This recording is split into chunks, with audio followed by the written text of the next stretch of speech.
संतोष देशमुख हत्या प्रकरणाने महाराष्ट्राचं राजकारण समाजकारण ढवळून निघालं। वाल्मिक कराड आणि त्याच्या साथीदारांना अटक झाली। हे प्रकरण आता SIT कडे गेले आणि आणखी एक गोष्ट म्हणजे वाल्मिक कराडचे निकटवर्तीय म्हणून धनंजय मुंडे यांचं नाव चर्चेत आहे। त्यामुळे अनेक सामाजिक कार्यकर्ते, नेते आणि विरोधक यांच्याकडून धनंजय मुंडेंच्या राजीनाम्याची मागणी सुरू आहे। अंजली दमानिया यांच्यासारख्या सामाजिक कार्यकर्त्यांनी या प्रकरणात अधिक लक्ष घातल्याने धनंजय मुंडेंच्या अडचणीत आणखी भर पडली आहे। पण धनंजय मुंडे खरंच राजीनामा देणार का? अजित पवार धनंजय मुंडेंचा राजीनामा का घेत नाहीत? त्याच्यामागे काही राजकारण दडलंय का? अशी कोणती कारणं आहेत ज्यामुळे अजित पवार धनंजय मुंडे यांचा राजीनामा घेत नाहीत? जाणून घेणार आहोत आजच्या टॉकिंग पॉइंटमधून। नमस्कार, मी तुषार, द पॉलिटिक्समध्ये सगळ्यांचं स्वागत आहे। तुम्हाला 2019 साली झालेला पहाटेचा शपथविधी आठवत असेल। पहाटे देवेंद्र फडणवीस आणि अजित पवार विधान भवनात गेले आणि त्या दोघांनीही मुख्यमंत्री पदाची आणि उपमुख्यमंत्री पदाची शपथ घेतली। मुद्दा असा की या घडामोडीत पडद्यामागे अनेक राजकारणी कार्यरत होते। त्यातलं एक नाव धनंजय मुंडेंचं घेतलं जात होतं। थोडक्यात काय तर 2019च्या पहाटेच्या शपथविधीत धनंजय मुंडेंचा महत्त्वाचा रोल होता। आता येऊ मूळ मुद्द्याकडे। मुंडेंचा राजीनामा का घेत नाही याचं कारण उपमुख्यमंत्री अजित पवार यांनी एकदा मीडियासमोर येऊन सांगितलं। जोपर्यंत धनंजय मुंडे दोषी आहेत हे सिद्ध होत नाही तोपर्यंत त्यांचा राजीनामा घेतला जाणार नाही। न्यायालयीन चौकशी, SIT आणि CID चौकशी होईपर्यंत कारवाई केली जाणार नाही। तिन्ही चौकशीमध्ये जो दोषी असेल त्यांच्यावर कारवाई केली जाईल असं अजित पवार यांनी स्पष्ट केलं। पण हे झालं अजित पवार यांनी सांगितलेलं कारण। पण आणखीही अशी कारणं असू शकतात ज्यामुळे अजित पवार धनंजय मुंडेंचा राजीनामा घेत नाहीत। त्यातलं पहिलं कारण म्हणजे मराठवाड्यात अजित पवारांच्या राष्ट्रवादीचा प्रमुख चेहरा कोण असा प्रश्न विचारल्यावर डोळ्यासमोर पहिलं नाव येतं ते म्हणजे धनंजय मुंडे यांचं।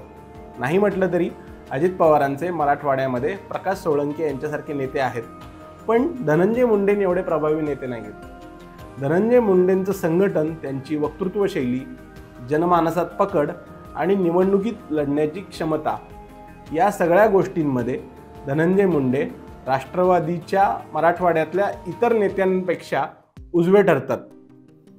जर का अजितदादांनी खरंच मुंडेंचा राजीनामा घेतला तर त्यांच्या पक्षाला मराठवाड्यात आणि खास करून बीडमध्ये मोठा सेटबॅक बसेल। विशेषतः मराठा विरुद्ध OBC असं ध्रुवीकरण झालं त्याचे चटके महायुतीने लोकसभेच्या निवडणुकीत सोसले आहेत। या पार्श्वभूमीवर धनंजय मुंडेंची ताकद कमी होणं अजितदादांच्या राष्ट्रवादीला परवडणारं नाहीये। दुसरं कारण म्हणजे अजित पवार आणि धनंजय मुंडे यांच्यातलं बॉन्डिंग। असं सांगितलं जातं की धनंजय मुंडे हे अजित पवारांच्या सर्वात जवळच्या नेत्यांपैकी एक आहेत आणि ही जवळीक 2013 पासूनची आहे। ते समजून घेण्यासाठी आपल्याला थोडं फ्लॅशबॅकमध्ये जावं लागेल।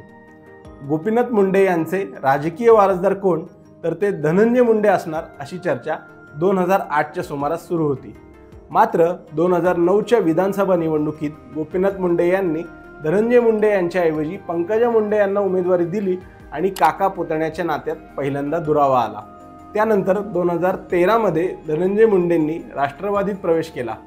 त्यांना राष्ट्रवादीत घेण्यामध्ये महत्त्वाचा वाटा होता तो म्हणजे अजित पवारांचा।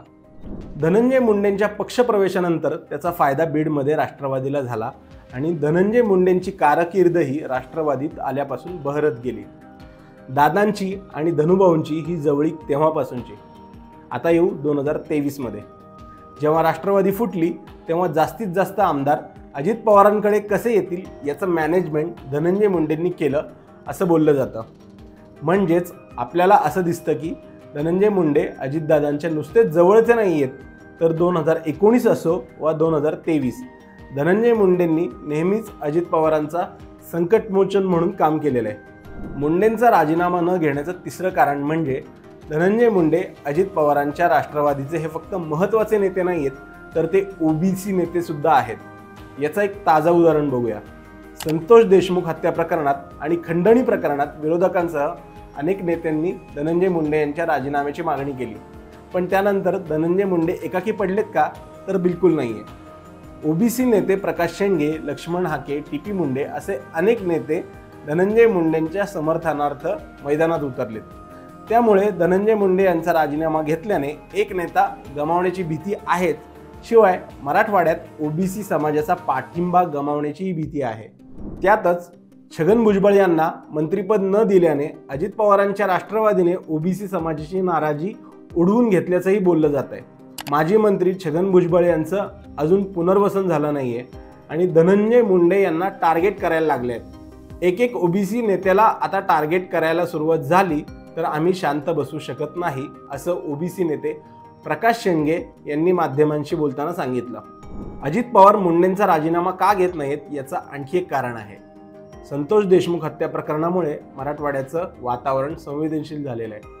आरोपींना तात्काळ शिक्षा झाली पाहिजे अशी मागणी सगळीकडून होऊ लागली आहे। या प्रकरणात आणि खंडणीच्या प्रकरणात अजित पवारांनी धनंजय मुंडेंचा राजीनामा घेतला तर त्याचा एक अर्थ असा निघू शकतो की धनंजय मुंडे कुठे ना कुठेतरी दोषी आहेत आणि म्हणूनच त्यांचा राजीनामा घेण्यात आलेला आहे। जर हा मेसेज गेला तर धनंजय मुंडेंना सेटबॅक बसेलच, पण त्याचा फटका पर्यायाने अजित पवारांच्या राष्ट्रवादीलाही बसण्याची शक्यता आहे। मुंडेंचा राजीनामा न घेण्याचं आणखी एक महत्त्वाचं कारण म्हणजे पंकजा मुंडे यांचं राजकारण।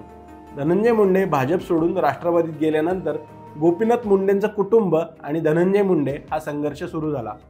गोपीनाथ मुंडे यांचं निधन झाल्यानंतर हा संघर्ष अधिक तीव्र झाला।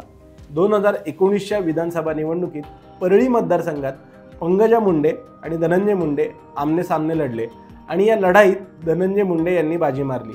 तेव्हा कुठेतरी असं अधोरेखित झालं की बीडच्या राजकारणात हळूहळू धनंजय मुंडे हे सरस ठरतायत। 2023मध्ये राष्ट्रवादी फुटली आणि अजित पवार महायुतीत सामील झाले।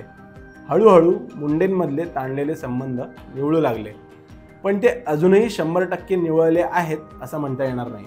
त्यामुळे मुंडे हे अजूनही एक नसून दोन केंद्र आहेत, म्हणून स्पर्धाही आहे। धनंजय मुंडेंचा राजीनामा घेतल्यानंतर पंकजा मुंडेंच्या राजकारणाला बळ मिळेल आणि हे अजित पवारांच्या राष्ट्रवादीसाठी तोट्याचंच असेल। धनंजय मुंडेंचा राजीनामा का घेत नाहीयेत याची आणखी काय कारणं असू शकतात याबद्दल तुम्हाला काय वाटतं हे आम्हाला कमेंट करून सांगा आणि द पॉलिटिक्सला अजूनही सबस्क्राईब केलं नसेल तर ते नक्की करा। धन्यवाद।